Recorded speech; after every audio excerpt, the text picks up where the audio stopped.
তো ফ্রেন্ডস, সবাইকে let's crack Tripura এক্সামের পক্ষ থেকে স্বাগত। আমরা তোমাদের সামনে আজকে টিপিএসসি এবং ফায়ারম্যানের জন্য অলরাউন্ড জিকে যে ক্লাস আমরা কন্টিনিউ করছি তার 40 নম্বর ক্লাসটি নিয়ে চলে এসেছি। এর আগের যে ক্লাসগুলি আমরা করেছি সেগুলি যারা দেখোনি তোমাদেরকে রিকোয়েস্ট করব আমাদের চ্যানেলের প্লেলিস্টে সেই সমস্ত ক্লাস তোমরা দেখে নেবে। এর পূর্বে যে ক্লাসগুলি করেছি সেখান থেকেও তোমরা অনেক কিছু শিখতে পারবে।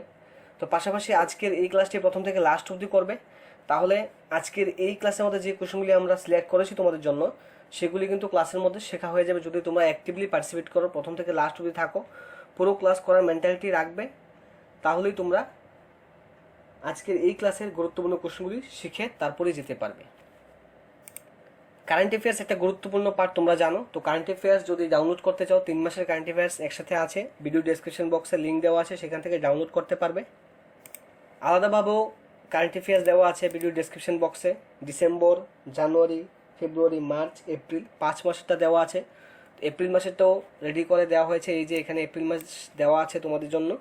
এপ্রিল মাসেরটা তোমরা যারা এখনও ডাউনলোড করোনি করে নেবে। নতুনভাবে যারা এসছো আমাদের চ্যানেলটিকে অবশ্যই সাবস্ক্রাইব করে নেবে, সঙ্গে দেওয়া বেল আইকনও ক্লিক করে নেবে এবং বন্ধুদের সাথে গুরুত্বপূর্ণ ক্লাসটি শেয়ার করে নেবে, আজকের এই ক্লাসটিকে লাইক করে নেবে। আমরা যে কোর্স নিয়েছি তোমাদের জন্য টিপিএসসির যে স্পেশাল কোর্স, সেই কোর্সে এখন পর্যন্ত অনেকেই জয়েন করে নিয়েছে। যারা তোমরা এখনও জয়েন করোনি আমাদের টিপিএসসির কোর্সে, তোমরা চাইলে জয়েন করতে পারো। টিপিএসসির কোর্সে জয়েন করলে ইউটিউবে যে ক্লাসগুলি আমরা করে থাকি সেই ক্লাসগুলির পিডিএফ নোটস পেয়ে যাবে, মান্থলি কারেন্ট অ্যাফেয়ার্সের পিডিএফ নোটস পেয়ে যাবে, ডেলি যে কারেন্ট অ্যাফেয়ার্স, তারপর ইন্ডিয়ান জিওগ্রাফি, ইন্ডিয়ান হিস্ট্রি, প্রত্যেক দিন 5টি করে মক টেস্ট আমরা দিচ্ছি ওয়াইজ অ্যাপের মধ্যে। পিডিএফ কোথায় পাচ্ছ? ওয়াইজ অ্যাপের মধ্যে। মক টেস্ট কোথায় পাচ্ছ? ওয়াইজ অ্যাপের মধ্যে। কারেন্ট অ্যাফেয়ার্সের পিডিএফ কোথায় পাচ্ছ? প্রতি মাসেরটা ওয়াইজ অ্যাপের মধ্যে, প্রত্যেক দিনেরটা ওয়াইজ অ্যাপের মধ্যে, all kind of PDF wise অ্যাপের মধ্যে। অ্যান্ড আগামী দিনে ওয়াইজ অ্যাপের মধ্যে আমরা আরও ফেসিলিটি বাড়ানোর চেষ্টা করছি তোমাদের জন্য।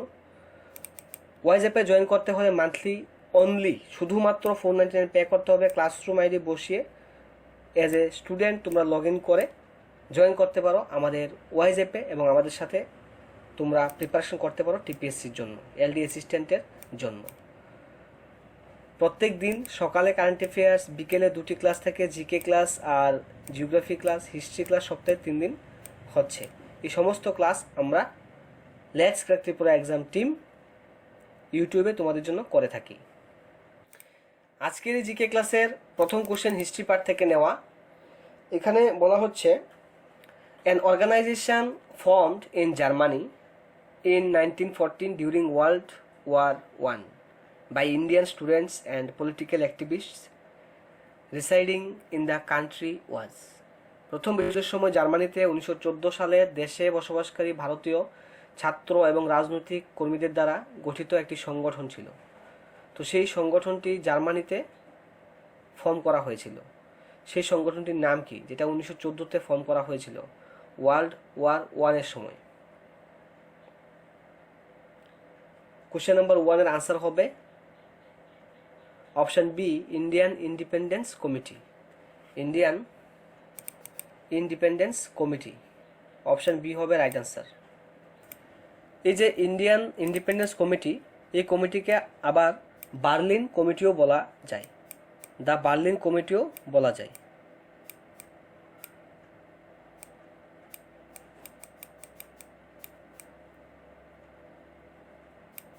দ্য বার্লিন কমিটিও বলা যায় এই যে কমিটি, ইন্ডিয়ান ইন্ডিপেন্ডেন্স কমিটি, এটাকে বার্লিন কমিটিও বলা যায়।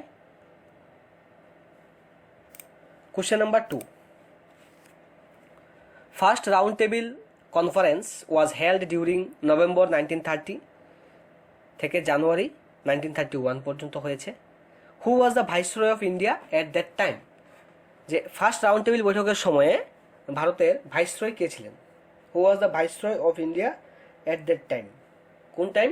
ফার্স্ট রাউন্ড টেবিল যে কনফারেন্স হয়েছিল সেই সময়ের কথা বলা হচ্ছে এখানে।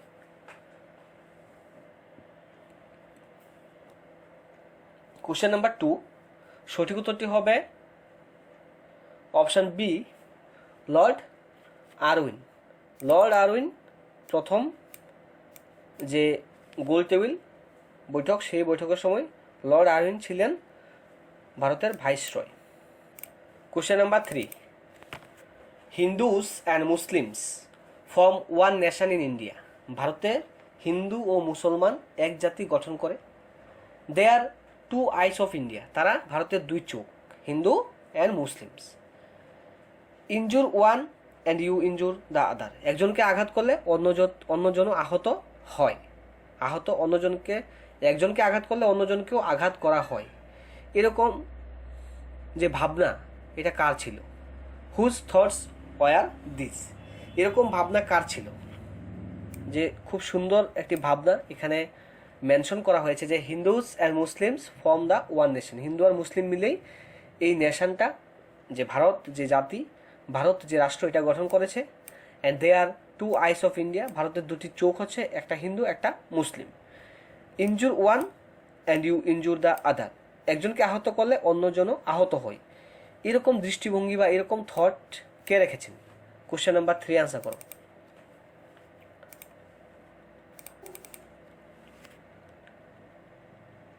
সঠিক উত্তরটি কি হবে এখানে? কোশ্চেন নাম্বার 3 সঠিক উত্তরটি হবে option C, sir Syed Ahmad Khan. Sir Syed Ahmad Khan এরকম থট রেখেছেন, উনি রেখেছেন যে হিন্দু মুসলিমকে নিয়ে ভারত রাষ্ট্র গঠন হয়েছে, হিন্দু মুসলিম হচ্ছে ভারতের দুটি চোখ, এবং একজনকে আঘাত করলে অন্যজন আহত হয়, এরকম দৃষ্টিভঙ্গি রেখেছেন কে? স্যার সৈয়দ আহমদ খান।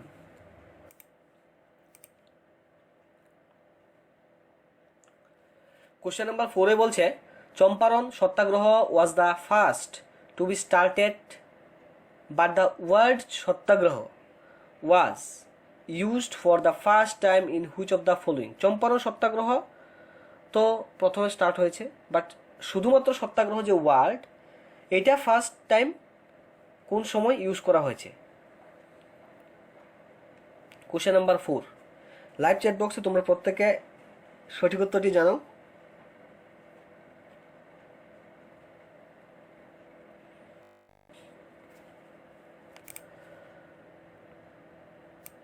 এখানে কোশ্চেন নাম্বার 4 এর রাইট আনসার কি হবে?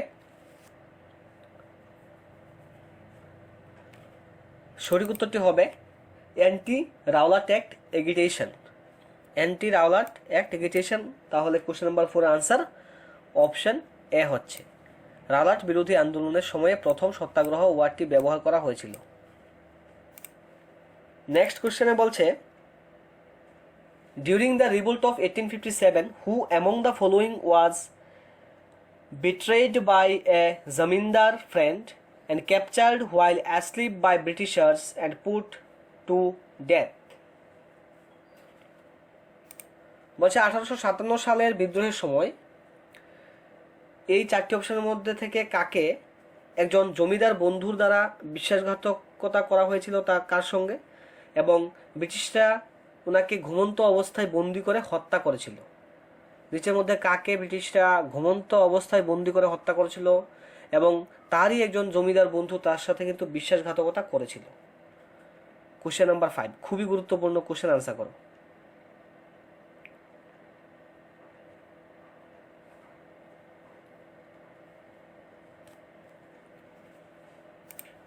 তো ফ্রেন্ডস, এখানে কারেক্ট আনসারটি কি হবে?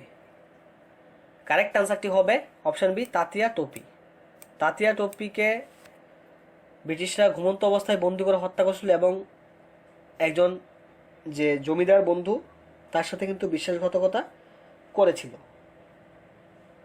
কোশ্চেন নাম্বার 5 এর আনসার তাহলে অপশন বি। খুবই গুরুত্বপূর্ণ কোশ্চেনগুলি বাছাই করে তোমাদের জন্য নিয়ে এসেছি ফ্রেন্ডস। গুরুত্ব সহকারে পুরো ক্লাস করবে, অনেক কিছুই শিখতে পারবে। কোশ্চেন নম্বর 6 বলছে, which one of the signifies the folk culture? কোনটি লোক সংস্কৃতিকে বোঝায়? ফক কালচারকে ডেসক্রাইব করে কোনটি? Cultural practices of urban people, cultural practices of people of modern society, cultural practices of more civilized people. Option ডিতে বলছে cultural practices of common people. তো এখানে রাইট আনসারটি হবে cultural practices of common people. Option D হবে question number 6 এর right answer. Next কোশ্চেনে বলছে, which of the following statements are correct with regard to the national school of drama? National school of ড্রামার সঙ্গে নিচের যে দুটি বিবৃতি দেওয়া আছে সেই বিবৃতির সঙ্গে তারপর বলছে যে কারেক্ট কোড নির্বাচন করার জন্য এখানে 4টি অপশন দেওয়া আছে। বলছে অনলি 1 সঠিক হবে, অনলি 2 অর্থাৎ অপশন বি সঠিক হবে। তারপর সিতে বলছে বোথ 1 and 2 সঠিক হবে, ডিতে বলছে নান অফ দিস। তো কোশ্চেন নাম্বার 7 এর রাইট আনসারটি কী হবে তোমরা লাইভ চ্যাট বক্সে জানো। প্রথম বলেছে যে it was set up by the Sangeet Natak Akademi as one of its constituent units in 1959। বলছে 1959 সালে সঙ্গীত নাটক একাডেমি এটি তার একটি ইউনিট হিসেবে প্রতিষ্ঠা করেছিলেন, যার নাম ন্যাশনাল স্কুল অফ ড্রামা। তারপর 2 নম্বর বিবৃতিতে বলা হচ্ছে institute is fully financed by ministry of culture government of India. ভারত সরকারের যে মিনিস্ট্রি অফ কালচার তার জন্য বা ন্যাশনাল স্কুল অফ ড্রামার জন্য অর্থ বরাদ্দ করে, অপশান 2তে বলছে। তো এখানে কোশ্চেন নাম্বার 7 এর সঠিক উত্তর কিন্তু হবে option C, both 1 and 2 is correct. Both 1 and 2 is correct, তাহলে অপশান সি হচ্ছে কোশ্চেন নাম্বার 7 এর right answer. Next question, Sangai festival is celebrated in which state of India. Sangai যে ফেস্টিভ্যাল এটা ভারতের কোন রাজ্যে পালন করা হয়? সাংগাই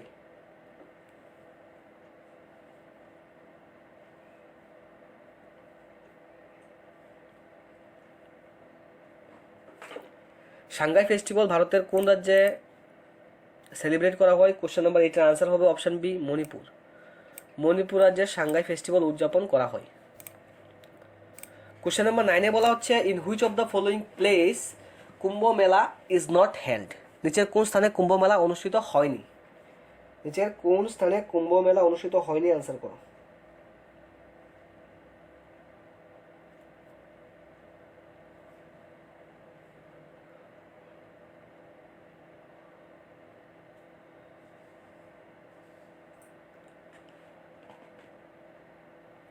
তো ফ্রেন্ড, যারা এখনো আজকের এই ক্লাসটিকে লাইক করনি অবশ্যই লাইক করে নেবে।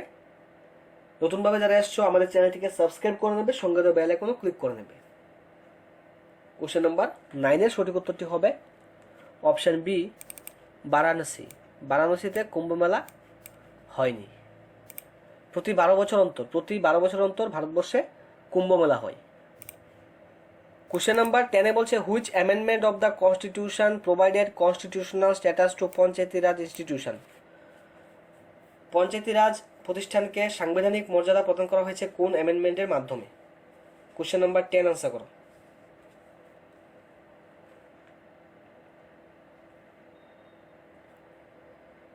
কোশ্চেন নাম্বার 10 এর সঠিক উত্তরটি হবে option B, 73rd amendment. 73rd অ্যামেন্ডমেন্টের মাধ্যমে পঞ্চায়েতি রাজ কনস্টিটিউশনাল যে স্ট্যাটাস এটা পেয়েছে। তারপরে কোশ্চেনে বলছে দ্য মেইন পারপোজ অফ পঞ্চায়েতি রাজ। পঞ্চায়েতি রাজের মূল উদ্দেশ্য কি? দ্য মেইন পারপোজ অফ পঞ্চায়েতি রাজ কি হবে? টু ক্রিয়েট এমপ্লয়মেন্ট, কর্মসংস্থান সৃষ্টি করা। টু ইনক্রিজ এগ্রিকালচারাল প্রোডাকশন, কৃষি উৎপাদন বৃদ্ধি করা। তারপর বলছে to make people politically conscious, রাজনৈতিকভাবে জনগণকে সচেতন করা। তারপর দিতে বলছে to make people participate in developmental administration, জনগণকে উন্নয়নমূলক প্রশাসনে অংশগ্রহণ করানো। The main purpose of Panchayati Raj is, সঠিক উত্তরটি হচ্ছে option D, to make people participate in developmental administration. Option D হচ্ছে কোশ্চেন নাম্বার 11 এর রাইট আনসার। কোশ্চেন নম্বর 12 এ বলছে what is the middle unit in the 3-tier Panchayati Raj system. ত্রিস্তরীয় পঞ্চায়েতি রাজ ব্যবস্থায় মধ্যম একক কোনটি? What is the middle unit in the 3-tier Panchayati Raj system? Question number 12 এর সঠিক উত্তরটি হবে panchayat Samiti, option B. Question number 12 এর আনসার কি? অপশন বি, পঞ্চায়েত সমিতি হবে পঞ্চায়েতি রাজ সিস্টেমের middle unit, Panchayat Samiti. Option B হবে রাইট আনসার। কোশ্চেন নাম্বার 13 এ বলছে chief ministers of all the states are ex officio members of the. সমস্ত রাজ্যের মুখ্যমন্ত্রীরা পদাধিকার বলে নিচের কোনটা সদস্য হয়? সমস্ত রাজ্যের মুখ্যমন্ত্রীরা পদাধিকার বলে নিচের কোনটার সদস্য হয়?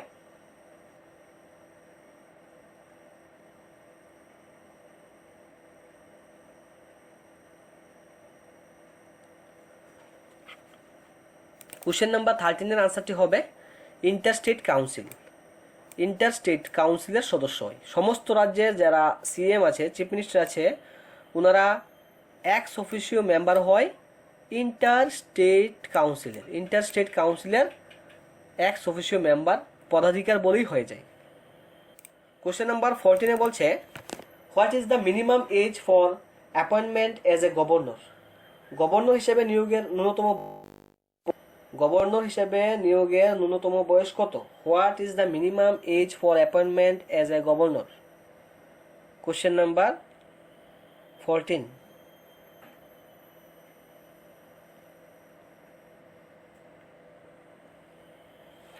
কোশ্চেন নাম্বার 14 সঠিক উত্তরটি হবে অপশন এ 35 ইয়ার্স। গভর্নর হিসেবে অ্যাপয়েন্টমেন্ট পাওয়ার জন্য বা নিয়োগ করার ক্ষেত্রে ন্যূনতম বয়স গভর্নর হতে গেলে যে সর্বনিম্ন বয়স, ন্যূনতম বয়স, এটা হবে 35 বছর। কোশ্চেন নাম্বার 15 বলছে who among the following is directly responsible to parliament for all matters concerning the defence service of India? নিম্নোক্তদের মধ্যে কে সরাসরি সংসদের কাছে সমস্ত বিষয়ের জন্য ভারতের প্রতিরক্ষা পরিষেবার সমস্ত বিষয়ের জন্য দায়ী থাকবে? নিম্নোক্ত ব্যক্তিদের মধ্যে কে ভারতের প্রতিরক্ষা পরিষেবা বিষয়ের জন্য দায়ী থাকবে সরাসরি সংসদের কাছে? President, prime minister, defence minister, cabinet committee on political affairs? Question number 15 সঠিক উত্তর হচ্ছে option C, defence minister. Defence minister দায়ী থাকবে ভারতের প্রতিরক্ষা পরিষেবা যে বিষয় আছে ওই বিষয়ের জন্য। তো ফ্রেন্ডস, আবারও বলবো, টিপিএসসির জন্য যারা জয়েন করতে চাও তোমরা 499 পে করার মাধ্যমে এই যে আইডি দেওয়া আছে এই আইডিতে তোমরা এই আইডি বসিয়ে এজ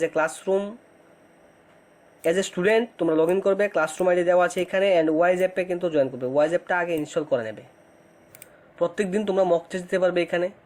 প্রতি মাসে কারেন্ট অ্যাফেয়ার্স পেয়ে যাচ্ছ। 5 মাসের কারেন্ট অ্যাফেয়ার্স অলরেডি দেওয়া হয়ে গেছে। 140টিরও বেশি মক টেস্ট হয়ে গেছে। তো ওইগুলি তোমরা প্রত্যেক দিন কিন্তু করতে পারবে আমাদের এই কোর্সের অনুযায়ী। আমরা এই কোর্স অনুযায়ী মক টেস্টের উপর জোর দিচ্ছি। মান্থলি কারেন্ট অ্যাফেয়ার্সের পিডিএফ দেওয়ার ক্ষেত্রে আমরা কাজ করছি। তারপর প্রত্যেকটি ক্লাসের পিডিএফও দিয়ে দিচ্ছি। মেইনলি মক টেস্ট, এক্সামের আগে মক টেস্টটা খুবই গুরুত্বপূর্ণ থাকে। চলে আসবে এখানে, জয়েন করে নেবে এবং মক টেস্টগুলি পার্টিসিপেট করবে। তোমরা চাইলে ফায়ারম্যানের জন্য জয়েন করতে পারবে। ফায়ারম্যানের জন্য জয়েন করতে গেলে আলাদা আইডি আছে, তোমরা ভিডিও ডেসক্রিপশন বক্সে পেয়ে যাবে। ফায়ারম্যানের জন্য আলাদা আইডি আছে, সেখানে ফায়ারম্যানের জন্য জয়েন করতে পারো তোমরা। যদি ফায়ারম্যানের প্রিপারেশন তোমরা স্টার্ট করে দিয়েছো তাহলে অনেকটা ভালো, কারণ দুর্গাপুজোর আগে ত্রিপুরার যে অনেক এক্সামই হতে যাচ্ছে। তাহলে আজকে অলরাউন্ড জিকে 40 নম্বর ক্লাস শেষ হলো। আমি আগেও বলেছি প্রিভিয়াস ক্লাসগুলি যারা দেখোনি সেগুলি কিন্তু মিস করবে না। প্রিভিয়াস ক্লাসগুলি তোমরা দেখে নেবে, আমাদের চ্যানেলে প্লেলিস্টে দেওয়া আছে। সবাইকে অসংখ্য ধন্যবাদ তোমাদের মূল্যবান সময় আমাদের সাথে শেয়ার করার জন্য। সবাই ভালো থাকবে, সুস্থ থাকবে, প্রিপারেশন কন্টিনিউ করবে।